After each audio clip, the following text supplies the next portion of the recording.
Assalamualaikum warahmatullahi wabarakatuh.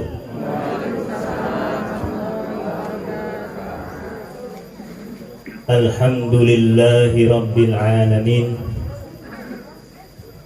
Walakal hamdu ya Rabb ala ni'matil islami wal iman. Walakal hamd an naj'alana min ummati sayyidina wa habibina Muhammad sallallahu alaihi wa alihi wasallam. Wa ashhadu an la ilaha illallah wahdahu la syarika lah. Wa ashhadu anna sayyidana Muhammadan abduhu wa rasuluh. Allahumma salli wa sallim ala sayyidina Muhammadin wa ala alihi wa sahbihi ajma'in.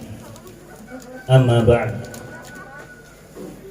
Yang kami hormati, kami muliakan Bapak Bupati Banjarnegara, Bapak Syamsuddin. Yang kami hormati, kami muliakan Bapak Zarkasi, anggota DPRD Banjarnegara. Yang kami hormati, kami muliakan Kepala Dinas Sosial Banjarnegara. Dan yang kami hormati, kami muliakan unsur TNI dan dari Polri. Dan yang kami hormati, kami muliakan Bapak Kepala Desa Gumiwang. Dan juga yang kami hormati, kami muliakan Ketua Yayasan Salam Abadi Bapak Wakino. Yang kami hormati, kami muliakan para sesepuh Desa Gumiwang dan juga tokoh masyarakat yang hadir pada kesempatan yang sangat mulia ini. Alhamdulillah, dengan taufik Allah subhanahu wa ta'ala, Allah subhanahu wa ta'ala mengumpulkan kita untuk duduk di tempat yang mulia ini dan dalam kegiatan yang mulia. Mudah-mudahan Allah subhanahu wa ta'ala yang telah mendudukkan kita di tempat ini juga menerima setiap niat kita, langkah kita, dan keberadaan kita di tempat ini sebagai amal soleh bagi kita semua. Amin amin ya rabbal alamin. Bapak-bapak dan ibu-ibu yang dimuliakan oleh Allah subhanahu wa ta'ala, sebagaimana kita ketahui bahwa kehidupan kita di dunia ini adalah satu perjalanan untuk menuju tempat kita yang sebenarnya, tempat kita yang abadi, rumah kita yang sebenarnya. Dan di dunia ini kita dianjurkan untuk memperbanyak bekal sebagai bekal kita menuju satu tempat ketika kita telah meninggalkan dunia ini, yaitu amal kebaikan. Kita dianjurkan untuk memperbanyaknya. Kita dianjurkan untuk memperbanyak pahala-pahala dari kebaikan kita selama kita berada di dunia ini. Dan timbangan amal adalah sesuatu yang tidak mungkin untuk kita hindari kelak di akhirat. Kita semua akan berhadapan dengan Allah subhanahu wa ta'ala untuk dihisab, untuk ditimbang, untuk diketahui apa amal-amal yang pernah kita lakukan di dunia ini. Berarti kita memperbanyak amal, memperbanyak bekal adalah sesuatu yang lazim untuk kita kerjakan pada hari ini. Karena pertanggungjawaban amal soleh kita kelak di akhirat merupakan sesuatu yang tidak mungkin untuk kita hindari.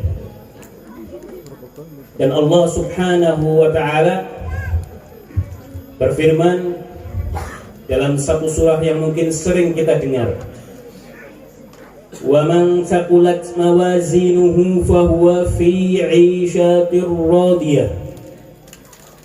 Seseorang yang timbangan amalnya berat, timbangan kebaikannya berat, fahuwa fi 'ishatir radiyah, maka dia berada di tempat yang menyenangkan, di tempat yang diridhoi, yang dia senang. Wa amma man khaffat mawazinuhu fa ummuhu hawiyah. Sementara orang yang amalnya sedikit, kebaikan timbangan amalnya ringan, maka ia akan kembali ke neraka hawiyah. Wa ma adraka ma hiya narun hamiyah. Apa yang engkau ketahui tentang hawiyah?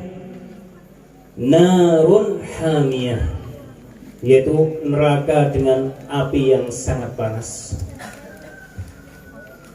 Dalam ayat itu Allah Subhanahu wa ta'ala menjelaskan kepada kita bahwa pertanggungjawaban amal adalah sesuatu yang tidak mungkin untuk kita hindari. Jika kita memiliki amal yang banyak, kita di sini memiliki bekal yang besar, maka insya Allah kita akan mendapatkan tempat yang mulia, yang menyenangkan, yang diridhoi oleh Allah Subhanahu wa ta'ala. Akan tetapi sebaliknya, kalau kita memiliki bekal amal yang sedikit, fa ummuhu hawiyah, maka tempat kembali daripada kita atau orang-orang yang amalnya sedikit adalah ke neraka hawiyah.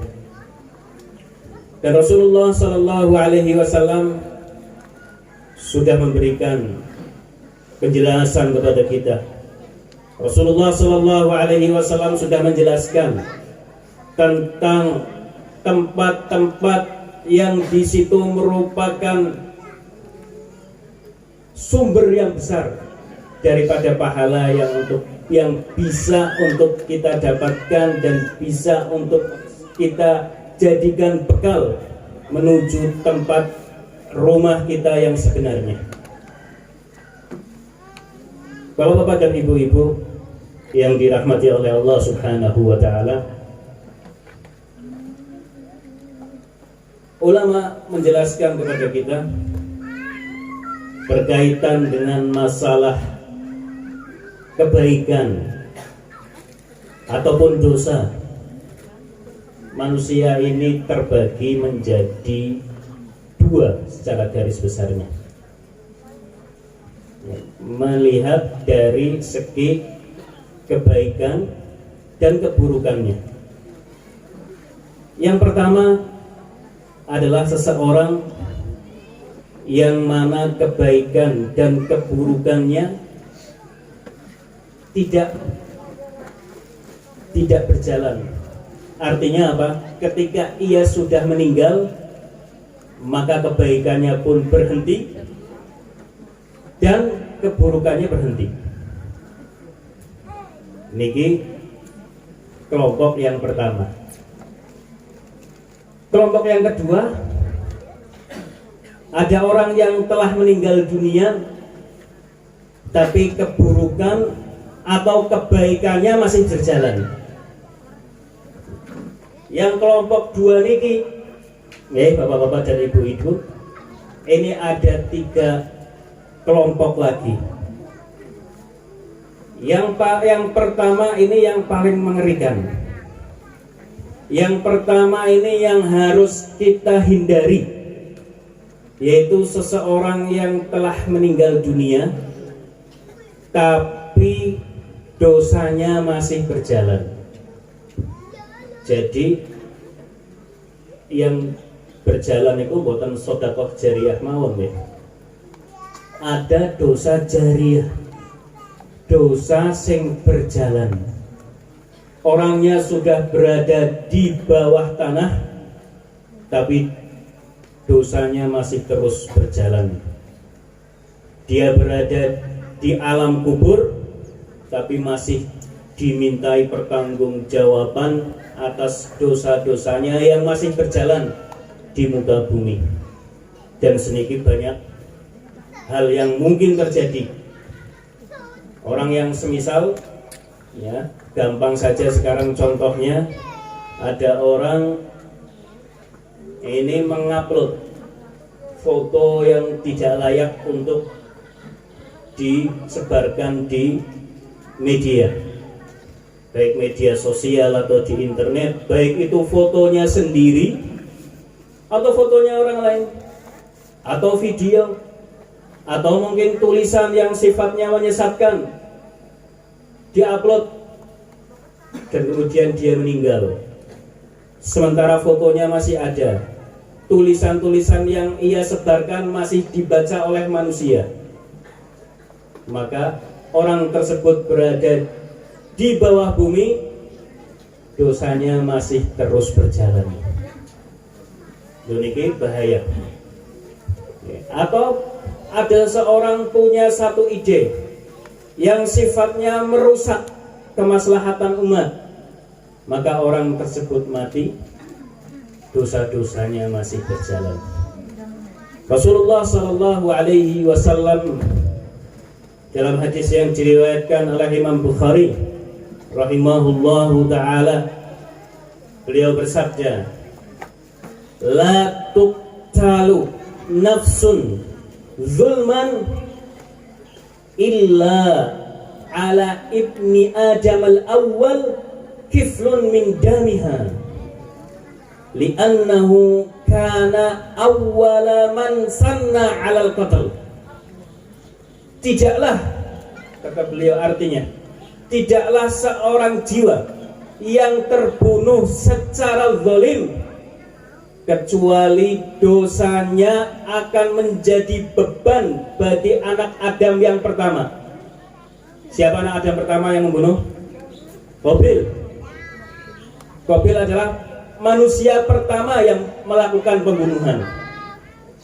Maka dosanya akan ditanggung oleh si anak Adam yang pertama, karena dia adalah orang yang pertama melakukan pembunuhan.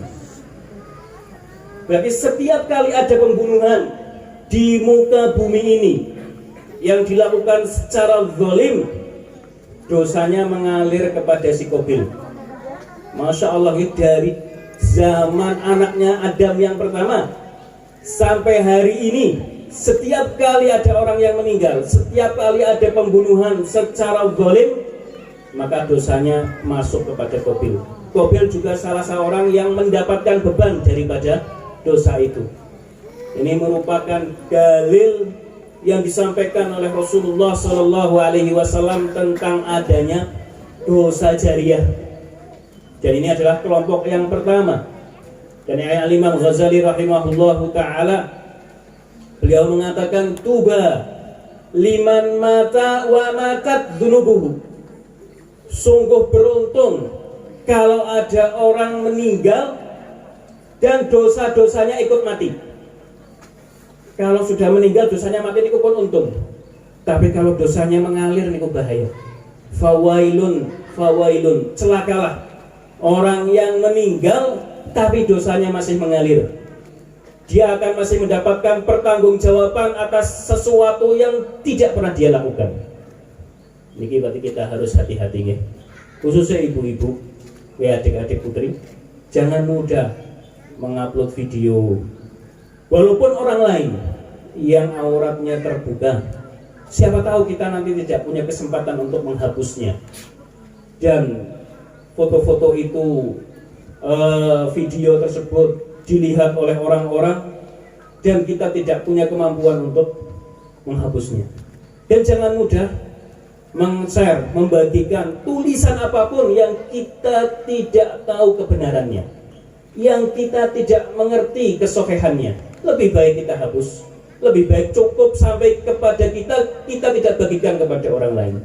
Kalau kita membagikan satu tulisan yang menyesatkan, satu berita yang bohong, dosanya akan mengalir kepada kita, karena kita berarti punya peran atas menyebarnya kerusakan, kefasadan di tengah masyarakat. Ikuti yang sing pertama.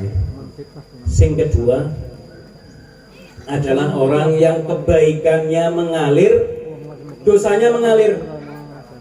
Kebaikannya mengalir, dosanya mengalir. Ya, berarti mangke di akhirat itu akan ditimbang mana yang lebih berat antara dosa yang mengalir dengan pahala yang mengalir itu. Dan yang ketiga, yang ini tentu akan sangat kita harapkan adalah seseorang yang telah meninggal dunia tapi dosanya pahalanya kebaikannya masih terus mengalir. Ini yang sangat kita harapkan. Dan Rasulullah Shallallahu Alaihi Wasallam sudah menjelaskan tempat-tempat di mana kita bisa mendapatkan satu sedekah jariyah. Sedekah jariyah berarti apa? Sedekah sing pahalanya didapat oleh orang yang masih hidup dan akan terus mengalir sampai orang tersebut meninggal dunia selama sedekah yang ia berikan masih dimanfaatkan oleh umat Islam. Dan Rasulullah Shallallahu Alaihi Wasallam menjelaskan beberapa misal, mencontohkan beliau di antara beberapa sedekah yang bisa didapatkan atau yang terus mengalir pahalanya sampai ketika orang tersebut meninggal dunia. Rasulullah Sallallahu Alaihi Wasallam bersabda, Inna mimma yalhaqul mu'mina min amalihi wa hasanatihi ba'da mautihi ilman 'allamahu wa nasyarahu. Yang artinya kata beliau, di antara amal yang bisa menyusul berarti apa? Menemui sampai kepada seorang mukmin setelah ia meninggal dunia. Yang pertama adalah ilmu yang diajarkannya atau ilmu yang disebarkannya. Berarti kalau kita mengajarkan satu ilmu meskipun satu huruf, kalau itu masih diamalkan oleh orang yang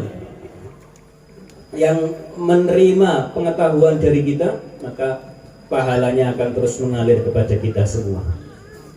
Bapak-bapak dan ibu-ibu, kalau mengajarkan satu huruf dari Al-Quran kepada putra-putrinya, selama putra-putri itu membaca huruf yang kita ajarkan, maka pahalanya akan mengalir kepada kita semua.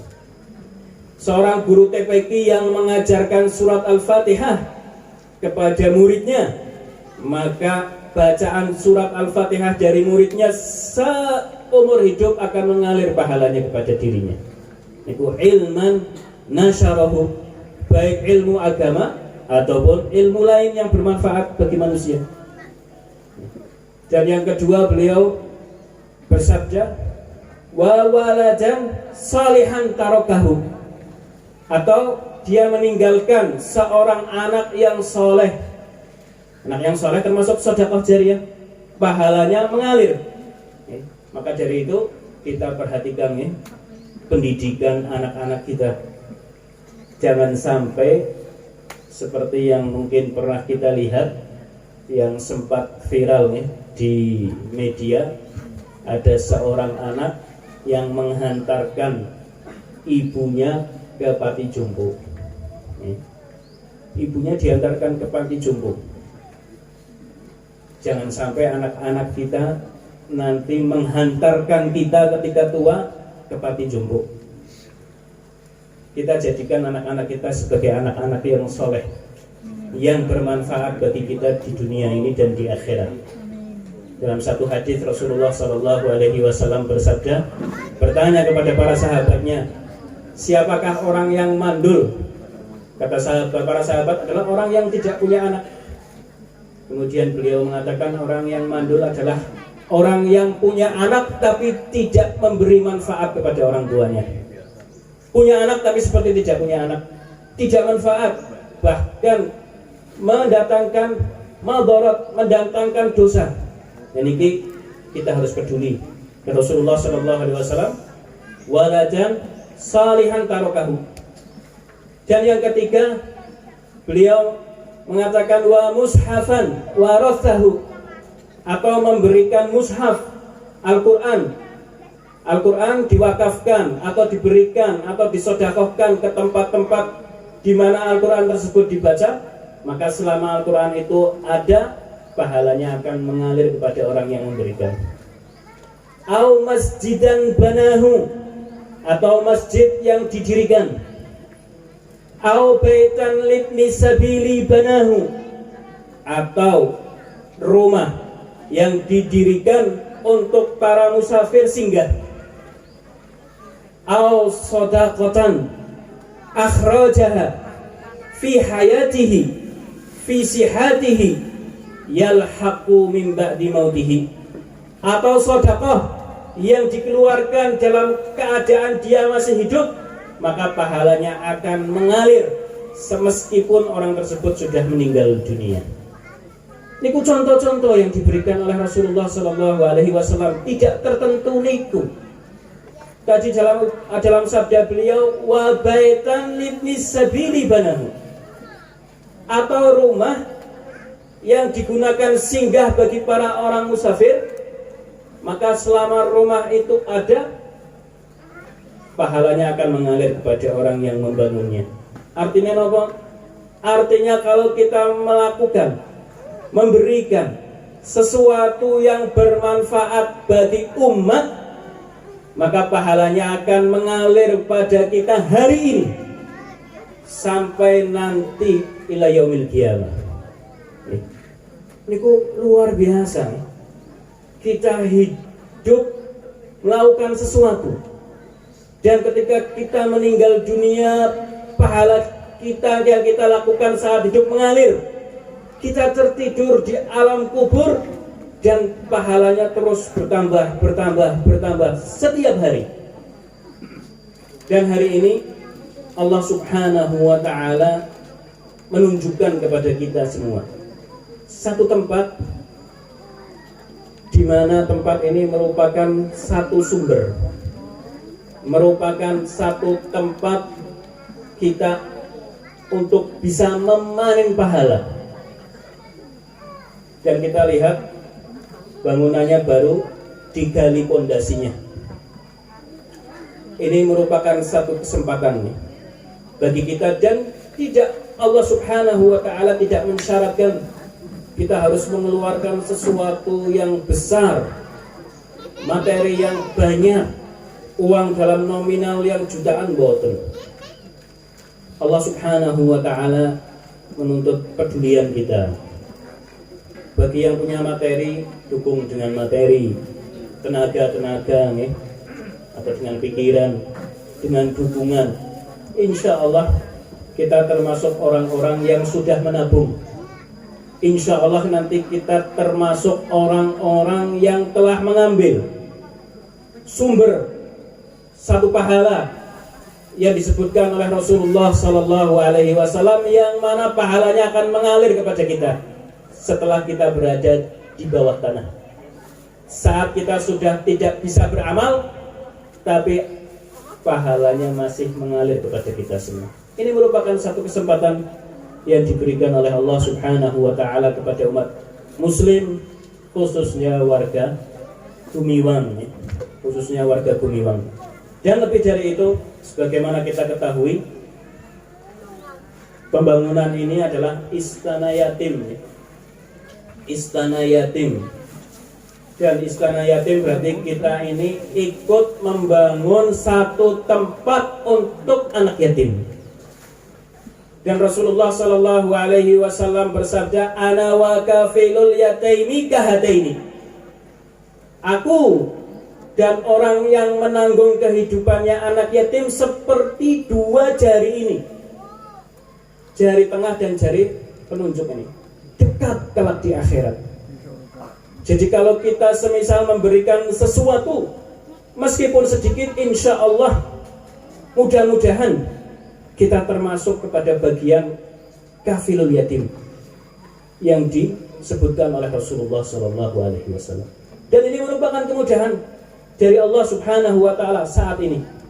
Mungkin zaman dahulu kafilul yatim harus membawa anak yatimnya ke rumah kita, atau mungkin kita harus mengasuhnya.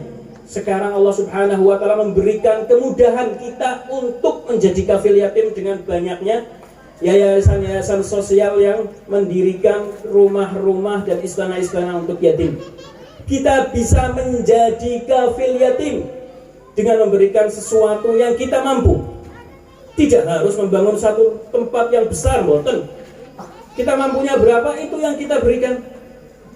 Mampunya kita semisal 100.000, kita berikan 100.000. Kita mampu 50.000. Insya Allah kita termasuk daripada kafil yatim yang dijanjikan oleh Rasulullah Sallallahu Alaihi Wasallam, kahataini, seperti dua jari ini.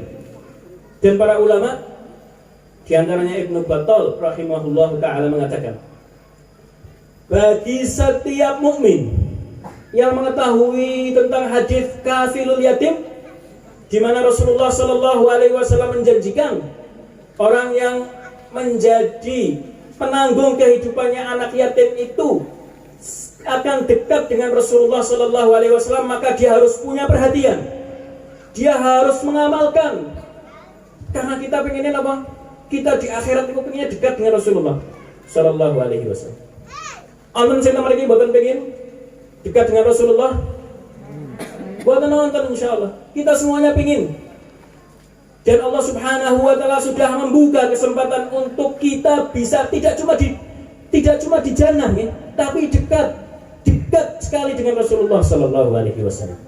Dan sebagian ulama mengatakan mahia jamalul jannati. Apa itu keindahan surga? Sebagian orang menjawab, keindahan surga itu karena di dalamnya ada Rasulullah Sallallahu Alaihi Wasallam. Berarti kalau kita dekat dengan Rasulullah, kita berada di satu tempat yang paling indah, satu tempat yang paling mulia yang dijanjikan oleh Allah Subhanahu Wa Taala kelak di jannahnya. Dan kafilul yatim, sebagian ulama mengatakan kafilul yatim itu berarti nanggung kehidupannya anak yatim. Sebagian mentafsiri meskipun hanya nyisiri memperhatikan rambutnya anak yatim, niku sudah termasuk bagian kafilul yatim. Ya. Jadi kita dukung ya, pembangunan ini. Setelah jadi, kita insya Allah akan menjadi kafilul yatim dengan kemampuan kita. Ada yang mungkin cuma sebulannya 25.000, mboten napa-napa 25.000 Pak Wagina insya Allah terima ya Pak, 25. 10.000 mboten napa-napa. Yang penting kita punya pedulian, pengen ngikuti hadis Rasulullah Sallallahu Alaihi Wasallam, dan dalam hati kita ada rasa cinta. Kita pengen dekat nanti kelak dengan Rasulullah di surga. Kesempatan itu ada kesempatan itu ada, dan Allah Subhanahu Wa Taala memberikannya kepada kita semua. Kita gunakan sebaik-baiknya kesempatan ini. Kita gunakan nikmat Allah Subhanahu Wa Taala. Kita bawa dunia yang diberikan kepada kita, jangan kita tinggalkan di dunia ini, tapi kita bawa ke akhirat.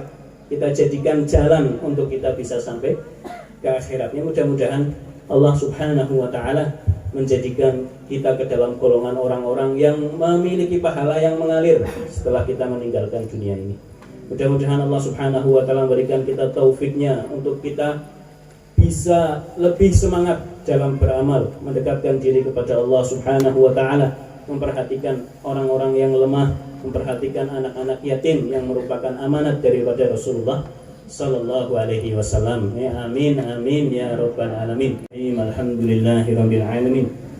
Hamdan yuafi ni'amahu wa yukafi mazidah. Ya rabbana lakal hamdu kama yanbaghi li jalali wajhika wa li 'azimi sultanik. Subhanaka la nuhsi thana'an 'alaika kama athnayta 'ala nafsik. اللهم صل وسلم على سيدنا محمد في الأولين اللهم صل وسلم على سيدنا محمد في الآخرين اللهم صل وسلم على سيدنا محمد في كل وقت وحين اللهم صل وسلم على سيدنا محمد حتى ترث الأرض ومن عليها وأنت خير الوارثين اللهم اجعل هذا المكان مكانا مباركا ونسأل الله أن يتم بناءه وينزل فيه رحمة وينزل فيه أنوار وينزل فيه البركة وأن الله يجعله مكانا معمورا إلى يوم القيامة ونسأل الله سبحانه وتعالى أن يتقبل كل من يساهم في بناء هذا المكان وكل من يتصدق في هذا المكان ويتقبل منهم ويجعله صدقة جارية حتى يصلهم إلى الجنة حتى يصلهم قريب من رسول الله صلى الله عليه وآله وسلم ونسأل الله أن يبلغنا إلى جميع حوائجنا ومقاصدنا من حوائج الدنيا والآخرة ونسأل الله سبحانه وتعالى أن يغننا بعلم وزينا بحلم ويكرمنا بالتقوى ونسأل الله سبحانه وتعالى العفو والعافية في الدين والدنيا والآخرة ربنا آتنا في الدنيا حسنة وفي الآخرة حسنة وقنا عذاب النار وصلى الله على سيدنا محمد وعلى آله وصحبه وسلم والحمد لله رب العالمين بسر الفاتحة.